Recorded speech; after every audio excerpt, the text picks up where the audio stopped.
Sequência ao nosso estudo, já estamos acabando a carta de Paulo aos Gálatas e já falamos aos irmãos que quando acabarmos a carta de Paulo aos Gálatas, iniciaremos a carta de Paulo aos Efésios, ok?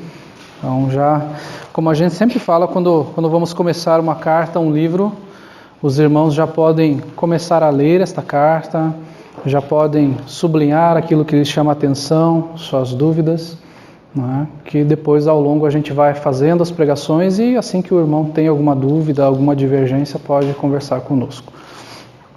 Então, como nós falamos, estamos acabando a carta de Paulo aos Gálatas. Estamos lá no capítulo 6 e hoje vamos, pela graça de Deus, expor o texto nos versículos 3 ao 5.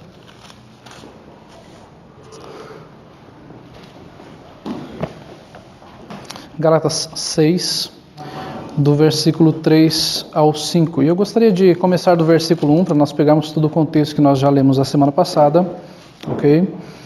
Irmãos, se alguém for surpreendido na alguma falta, vós que sois espirituais, corrigi-o com o espírito de brandura, e guarda-te, para que não sejas também tentado.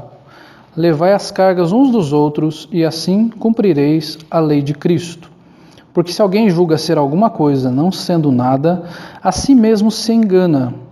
Mas prove cada um do seu labor, e então terá motivo para gloriar-se unicamente em si, e não em outro, porque cada um levará o seu próprio fardo. Semana passada nós vimos então a mensagem com o título de A Igreja que Anda no Espírito. Vimos a primeira parte, hoje vamos ver a sequência, a parte 2, sobre esta questão. Nós já tínhamos visto no capítulo 5 sobre as obras da carne e o fruto do Espírito. Então, concluímos essa parte e então começamos a ver esta questão de como Paulo fala de andarmos no Espírito, algumas características de uma igreja, de pessoas da igreja que andam no Espírito. Para fazermos uma revisãozinha da semana passada, nós vimos que uma igreja como um todo, obviamente que está falando de algo pessoal ali, falando para as pessoas da igreja, mas a igreja em si, quando ela é uma igreja saudável, quando ela é uma igreja que vive pelo Espírito, ela é uma igreja disciplinadora. É uma igreja que vive debaixo da disciplina. Não quer dizer que nós estamos constantemente sendo disciplinados, naquele sentido que a gente sempre ouve, né? Que é o estágio final da disciplina, a exclusão.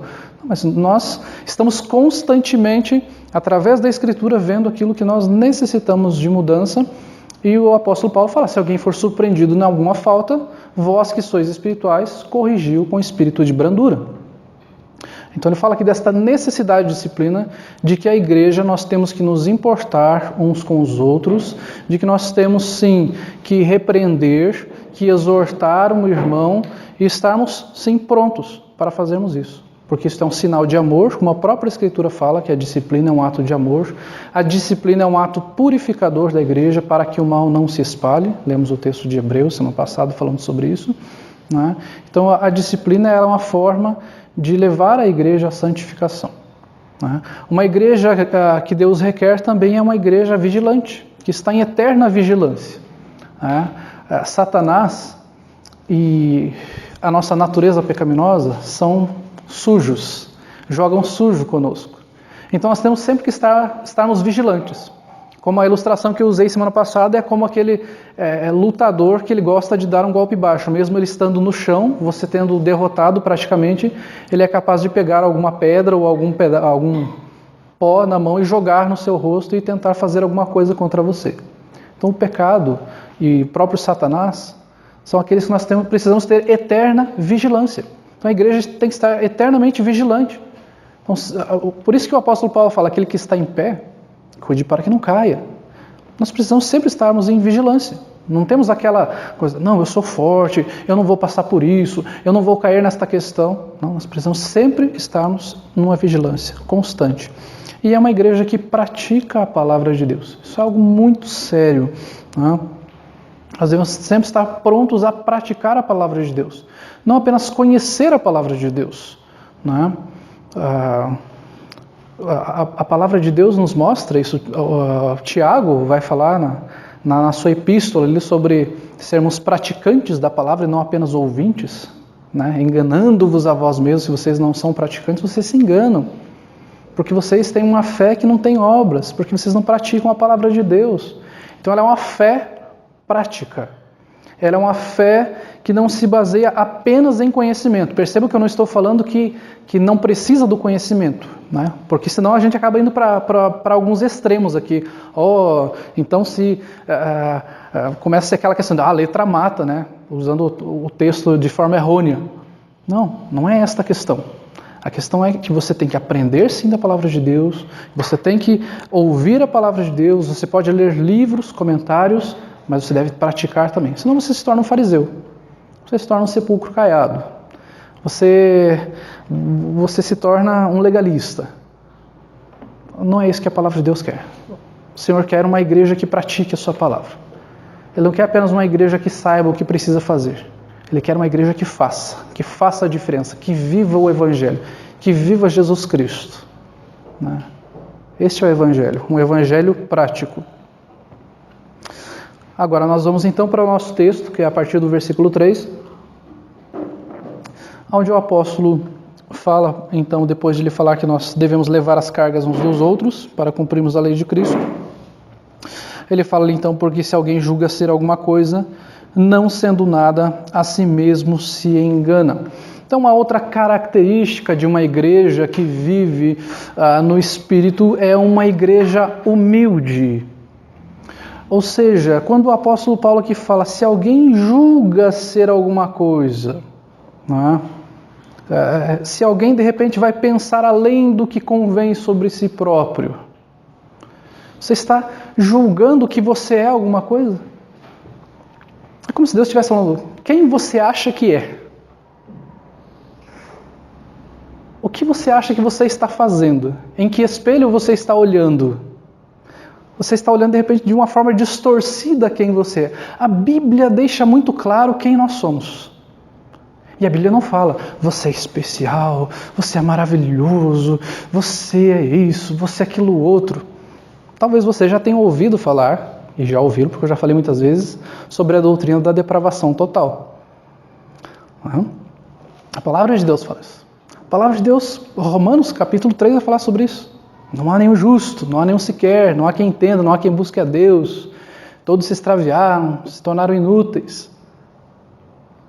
Não há ninguém que faça o bem, nenhum sequer. Nós não somos nada. Nós somos pecadores. Será que julgamos ser alguma coisa?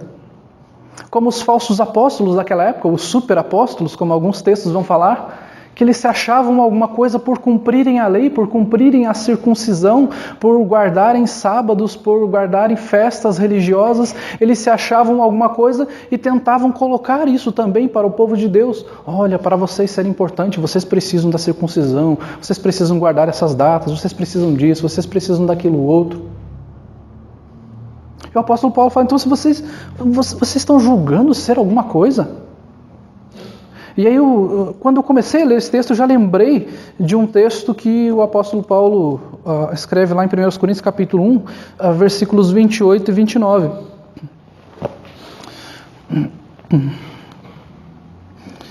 Que ele fala de quem ele escolheu. Nós poderíamos ler a partir do 26, mas se nós lemos aqui do 28 ao 29, nós já conseguimos compreender o que o apóstolo Paulo quis dizer.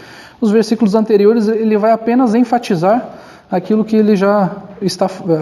Ele vai estar falando aquilo que ele já vai dar o reforço aqui no 28 e 29. Ele fala, e Deus escolheu as coisas humildes do mundo e as desprezadas e as que não são, para reduzir a nada as que são, a fim de que ninguém se vanglorie na presença de Deus. Ele fala, ele escolheu as coisas humildes, aqueles que não são nada. Ele se refere que ele não escolheu os pensadores, os filósofos, aqueles importantes. Ele escolheu aqueles que não são nada, aqueles que são humildes, que nada são, para humilhar aqueles que são, humanamente falando, importantes, que têm influência. Ele fala, para que ninguém se vanglorie na presença de Deus. Você pode ser alguma coisa neste mundo, mas diante do Senhor, você não é nada. Você é um pecador. Você necessita da graça dele. Tanto é que o apóstolo Paulo, em Filipenses capítulo 4, versículo 13, ele vai falar, tudo posso naquele que me fortalece. Ou seja, se nós formos olhar o contexto, ele vai falar, eu aprendi a viver em toda e qualquer circunstância, ser exaltado, humilhado, viver na fartura ou na falta de pão. E ele fala, tudo posso naquele que me fortalece. Então, em qualquer circunstância, é o Senhor que nos fortalece. Se você está passando por um momento importante da sua vida, você, poxa, está dando tudo certo, que legal, que joia. É porque o Senhor está te fortalecendo, é porque o Senhor está te dando tudo que você tem. Se você está passando por um momento difícil, por um momento que a gente fala, aquele momento do deserto, do vale da sombra da morte, o Senhor está contigo e o Senhor vai te fortalecer. Se você está naquele momento em que você não se sente nada, que bom. É exatamente isso que você tem que sentir. Você não é nada. Eu não sou nada diante do Senhor. Se somos alguma coisa, é porque o Senhor nos deu. É porque o Senhor nos supriu. Nós somos mais do que vencedores em Cristo. Nós gostamos de usar esse texto, né? Principalmente o pessoal da teologia da prosperidade. Só que a gente tem que pegar o texto de Romanos, o contexto que ele fala ali também, que ele está falando de perseguição. Ele está falando de pessoas sofrendo ameaça de morte. Né? E o texto ali também vai falar que nem morte, nem vida, nem anjos, nem principados, nem coisas do presente, nem do porvir, nada nos separará do amor de Cristo, do amor de Deus que está em Cristo Jesus, nosso Senhor. Em qualquer circunstância, mesmo na perseguição, mesmo na prisão, no encarceramento, nada vai me separar do amor de Cristo. Eu não sou nada, mas eu estou com aquele que é tudo. Então não é você. A palavra de Deus não diz respeito a você, diz respeito ao Senhor. Você realmente não é nada. Então não há motivo para você se exaltar.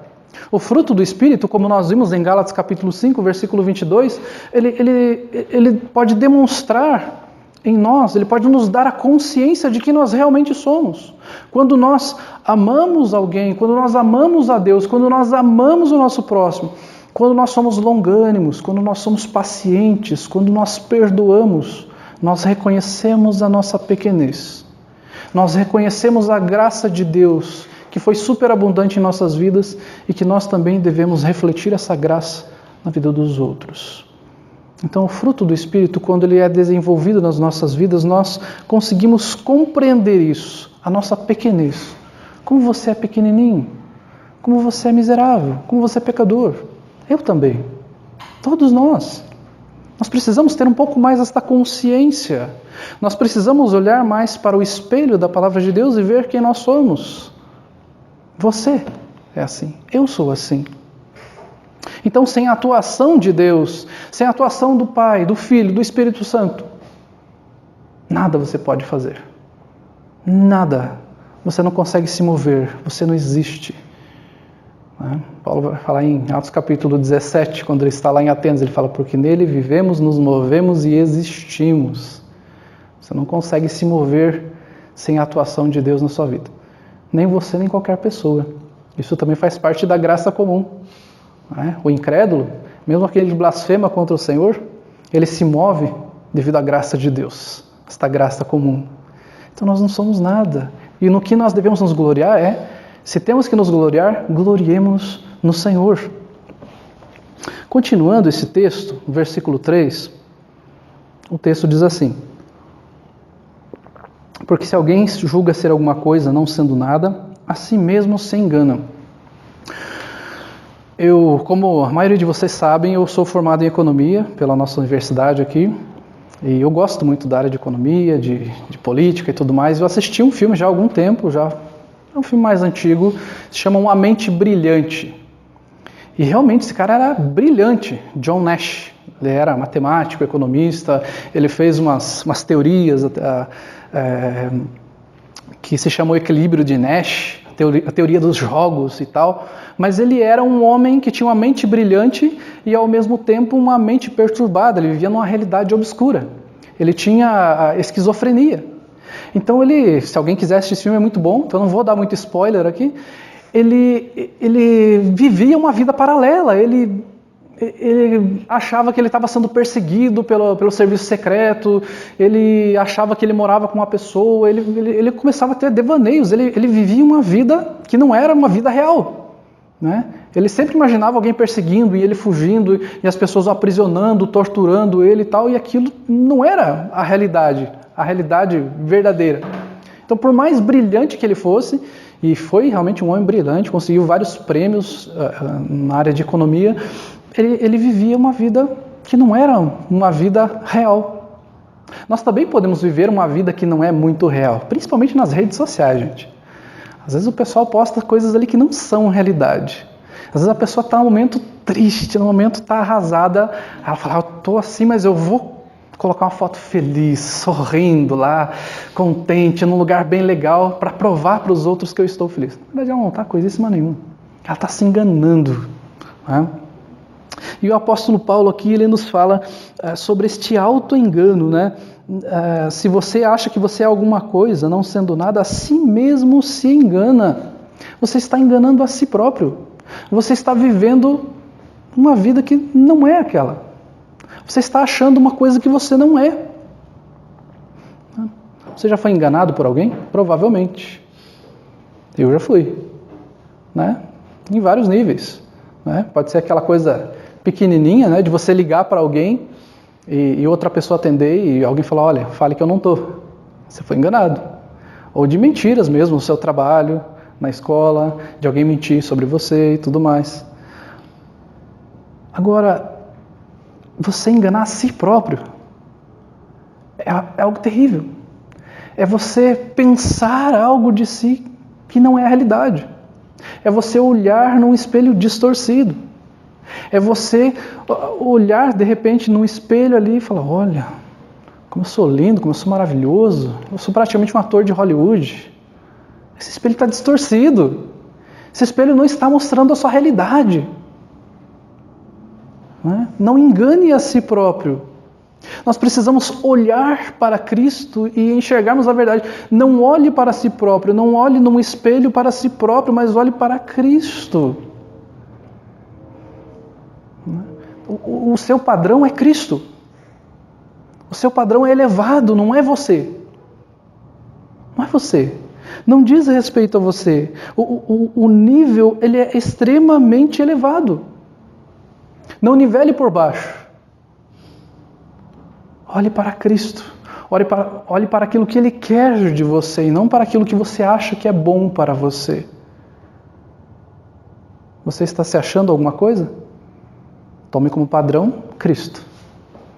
Não o mundo, não os seus amigos, não o seu vizinho, mas Cristo.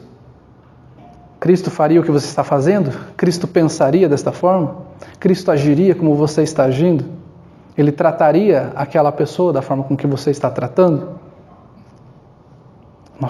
O nosso espelho deve ser Cristo. Se nós somos cristãos, seguidores de Cristo, olhemos para a Escritura.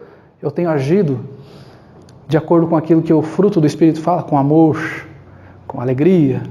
Eu tenho tido paz no meu coração, eu tenho sido longânimo, eu tenho sido benigno, eu tenho sido bondoso, eu tenho sido fiel, eu tenho sido manso, eu tenho tido domínio próprio. É contra estas coisas que não há lei.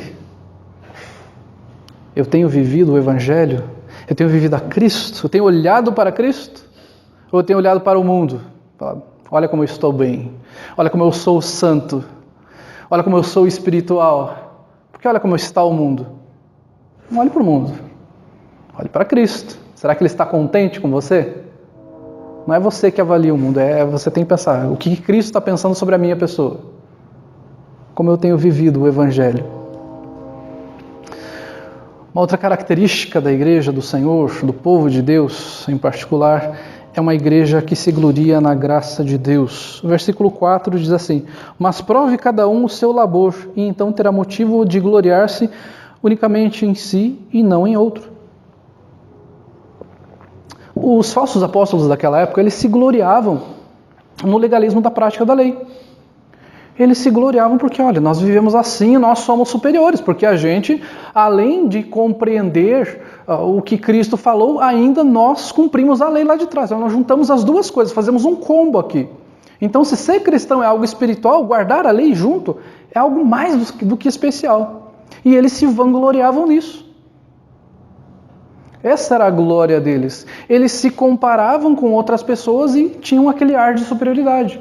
Nós somos cristãos e fazemos a circuncisão, e guardamos o sábado, e participamos das festas religiosas. E se achavam superiores por isso. O texto fala, prove cada um do seu labor. Na NVI, fala, cada um examine os próprios atos. Ou seja, faça um autoexame. Faça um autoexame. O Espírito nos concede ferramentas. Ele nos mostra o que nós precisamos mudar, como nós devemos ter comunhão com Deus. Não através de uma vida legalista, através da prática da lei, ou de regrinhas que nós possamos criar aqui, de como você deve se portar, de como você deve se vestir, de como você deve falar, de como você deve impostar a sua voz. Criar leis, regrinhas de santificação, ou de guardar um dia da semana, ou de não comer aquele tipo de carne, ou de não tomar aquele tipo de bebida, criando leis. Faça um autoexame para ver realmente se você tem esta comunhão com Deus. Repito aqui, enfatizo, o seu padrão, o meu padrão é Cristo. Deve ser Cristo. O apóstolo Paulo, em alguns momentos, ele vai falar, sede meus imitadores como eu sou de Cristo. Então nós imitamos a Cristo e nós fazemos esta autoavaliação pensando, como Cristo agiria numa circunstância dessa? Então, faça essa autoavaliação, cada um examine os seus próprios atos. Não se glorie em si próprio. Segundo aos Coríntios capítulo 10, versículo 17, vai falar, aquele, porém, que se gloria, glorie-se no Senhor. Não há motivo de você se gloriar naquilo que você faz.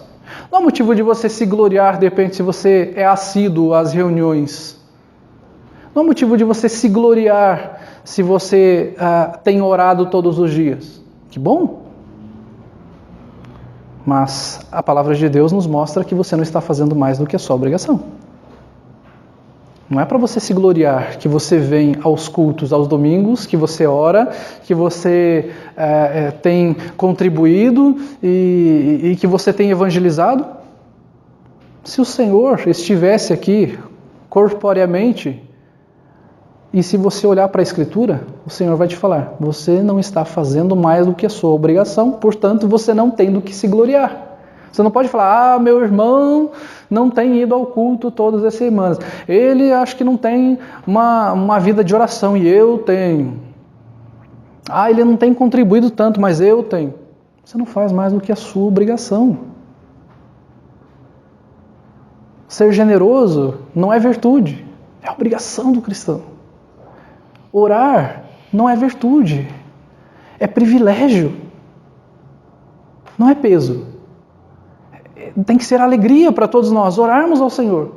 Leitura bíblica não pode ser uma obrigação e motivo de eu li toda a Bíblia este ano e aquele irmão miserável não leu.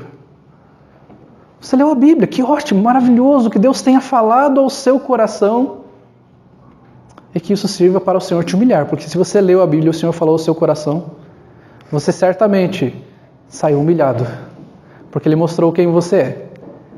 Mas ao mesmo tempo que você saiu humilhado, Ele também te consolou, porque Ele mostrou o quão gracioso Ele é. É isso que o Senhor faz conosco. Ele nos humilha sim, mostra quem nós somos, mas Ele mostra quem Ele é e Ele nos consola e mostra o seu amor por nós. Se você quer se gloriar em alguma coisa, glorie-se no Senhor. Prove cada um do seu labor, examine os seus atos. Examine qual é a sua comunhão com Deus. Não use como padrão a vida de outras pessoas, de outros irmãos ou das pessoas do mundo. E o versículo 5 nos diz, porque cada um levará o seu próprio fardo. Aí alguns podem pensar, poxa, mas não há uma contradição no texto aqui, porque o capítulo 6, versículo 2 vai falar, levai as cargas uns dos outros. E aqui vai falar, cada um leve o seu próprio fardo. Estou confuso, será que a Bíblia está se contradizendo num espaço tão curto aqui? Não está. Nós cremos na inspiração das Escrituras e sabemos que ela não está se contradizendo. Aí eu trouxe uma pequena ilustraçãozinha aqui para os irmãos compreenderem o que o apóstolo Paulo quer dizer com isso.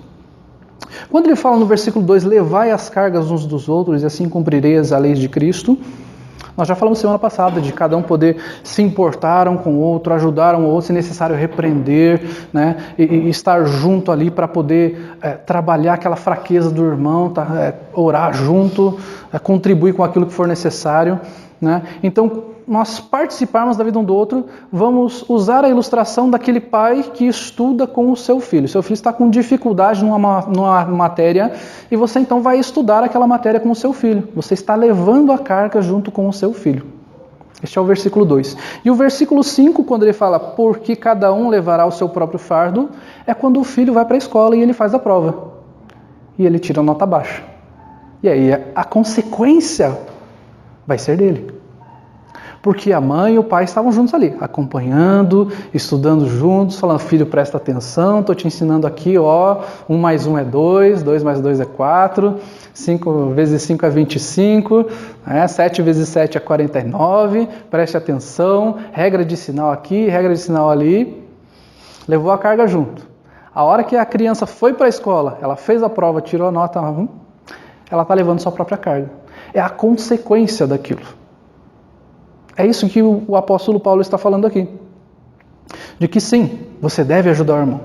Você deve reconhecer a fraqueza desse irmão e estar pronto a ajudar esse irmão. Orar por este irmão. Levar consolo através da palavra de Deus para este irmão. Mas este irmão sofrerá consequências em caso de desobediência. Você falar, irmão, você está em pecado, você está em erro, você está em desobediência ao Senhor. Vamos orar juntos, vamos trabalhar esta questão. Ok. Mas se aquele irmão não muda, ele vai colher as consequências do seu pecado. Em situações específicas aqui também, eu era seminarista numa igreja onde tinha uma senhora que ela era nutricionista. E alguns irmãos chegavam, irmã, a senhora pode aqui fazer uma dieta aqui para mim, um regime aqui para mim emagrecer? Ok. Aquela pessoa estava levando a carga junto com aquele irmão, fazendo uma consulta de graça para aquele irmão. Irmão, você tem que cortar um pouco de carboidrato aqui, tem que comer mais fruta, toda aquela história que a gente conhece. Mas a partir do momento que aquela pessoa vai começar, que ela vai para casa, e ela chega à noite depois do culto, e ela vai esquentar aquela costela, né, que ela comeu na hora do almoço, né, e ela vai, tem uma lasanha lá ainda, ela vai comer aquilo à noite, ela está levando o seu próprio fardo, ela vai colher as consequências daquilo. O irmão tentou ajudar, mas ela vai sofrer a consequência. Né? Um irmão, de repente, está passando por um problema financeiro. Né? O irmão chega e fala, olha, eu vou fazer uma planilha aqui para você. Né? Nós vamos dar algumas dicas de como você economizar, de como você melhorar a sua vida aqui e tal, como você ajeitar suas finanças, tem que cortar isso, tem que cortar aquilo outro, faz aqui, faz ali. Só que daí o irmão chega amanhã, ele chega lá na loja e fala, acho que eu estou precisando de uma geladeira nova. Acho que eu estou precisando de uma TV 4K. Vou comprar. É uma necessidade para mim uma TV 4K. Eu vou lá comprar, vou fazer em 15 vezes. E vou aproveitar já que cabe no bolso e vou comprar aqui mais um freezer também. A pessoa vai levar a sua própria carga. Então as Escrituras falam, cada um levará o seu próprio fardo. Né? Nós prestaremos contas a Deus individualmente. Né?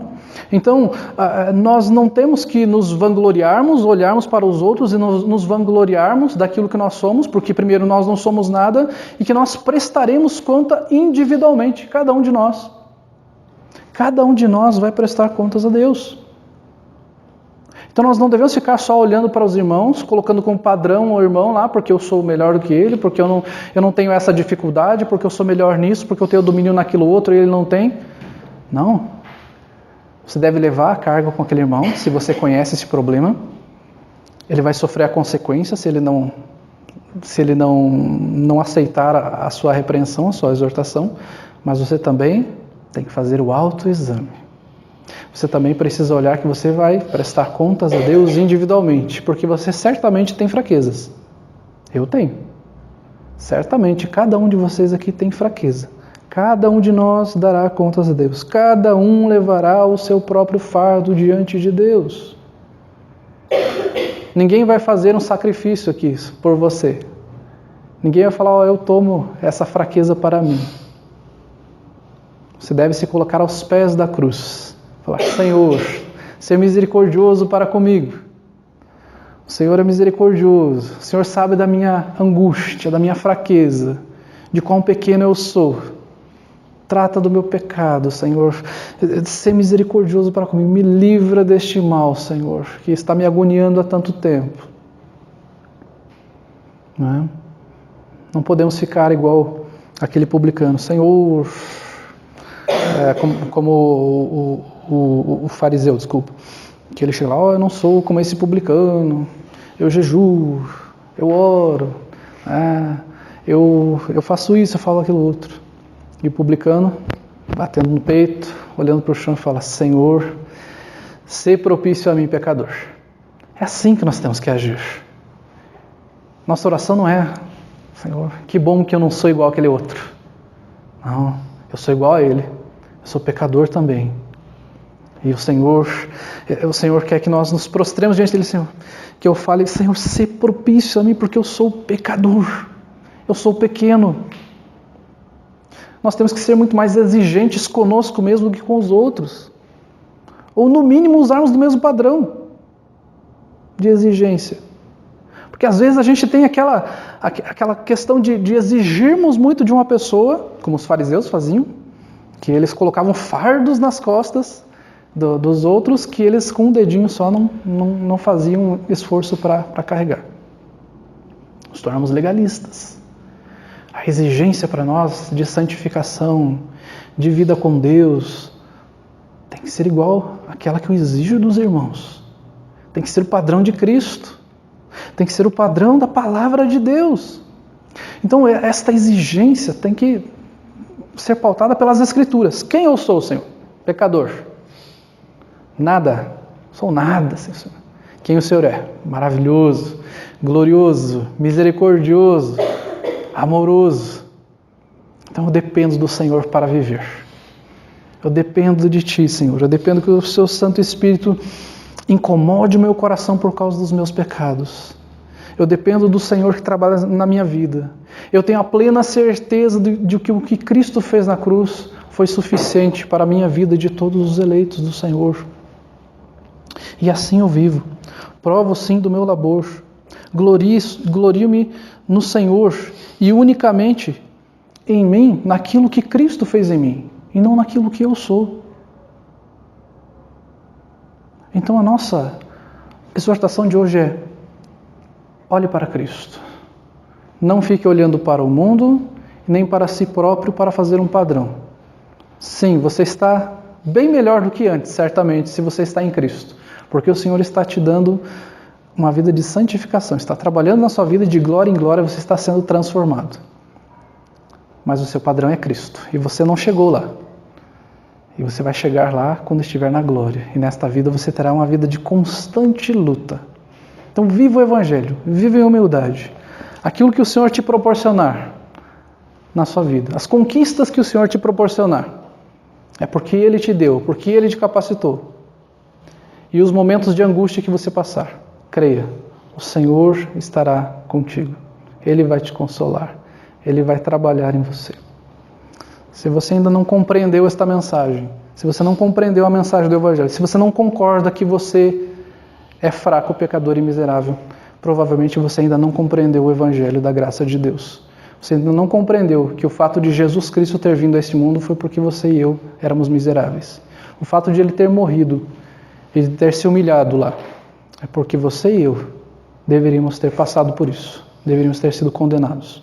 Mas ele, por amor, fez esse sacrifício perfeito, suficiente para todos os seus eleitos, todos aqueles que ainda virão.